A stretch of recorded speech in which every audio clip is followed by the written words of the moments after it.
Continuando con la memoria flash, pues ha venido reemplazando lo que es la utilización del disco duro, aunque hay un montón de aplicaciones donde todavía los discos duros son relevantes. El pues almacenamiento masivo, los discos duros tienen mayor densidad de almacenamiento, son más baratos, pero tienen desventajas como tiempo de acceso es más lento y al ser un dispositivo mecánico, pues pueden fallar, pero han venido reemplazando la memoria flash a los discos duros. Diversas tecnologías de funcionamiento, esa es la razón por la que estado sólido, con llave malla, con tarjeta SD son diferentes. Sin embargo, el principio básico es que internamente tienen transistores que modifican fusibles para asignar un 1 o un 0. El disco duro de almacenamiento magnético. Disco duro de almacenamiento magnético. Acá, ¿alguien le ha ocurrido que tuvo una computadora que, con disco duro de almacenamiento magnético y alguna vez oyeron el disco duro haciendo un clic? ¿Alguno? Nadie. Ajá.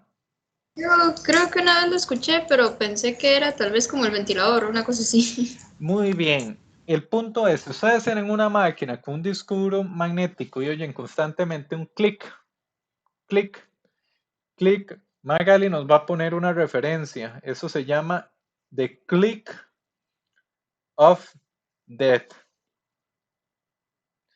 Usted oye un disco duro haciendo clic, respalde todo Se lo que palmó. pueda, porque el clic es un Una muerte temporizador anunciada. en cuenta regresiva para que usted pierda su información para siempre. Ya se ve venir la desgracia. Entonces, ustedes empiezan a escuchar esto, tienen que inmediatamente respaldar la información de Click of Death. Aquí van a encontrar en internet un montón de referencias, que es porque este bracito no lee, entonces empieza a reiniciar a cada rato intentando leer y ya eso es, ya se ve la muerte anunciada, tal como menciona Magali. Pero bueno, almacenamiento magnético, el disco duro, la cabeza de lectura tiene una bobina y esta bobina genera campos magnéticos que se quedan impregnados en el disco. Entonces, la dirección del campo, si va en un sentido es 0, si va en el sentido contrario es 1. La información se va a almacenar en pistas y en sectores. Y resulta que la duración de acceso a la información no es uniforme. Vamos a tener tiempos mínimos, máximos y promedios. No es uniforme porque resulta que a veces lo que vamos a acceder, si esta es la pista, el brazo, la cabeza lectora estaba justamente donde en la pista del dato que vamos a leer.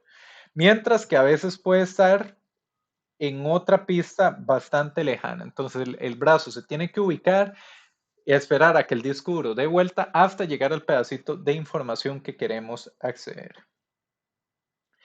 Utilizar discos en RAID, esto es para que lo manejen cuando vean RAID, eso es Redundant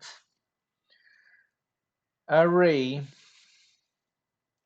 of Inexpensive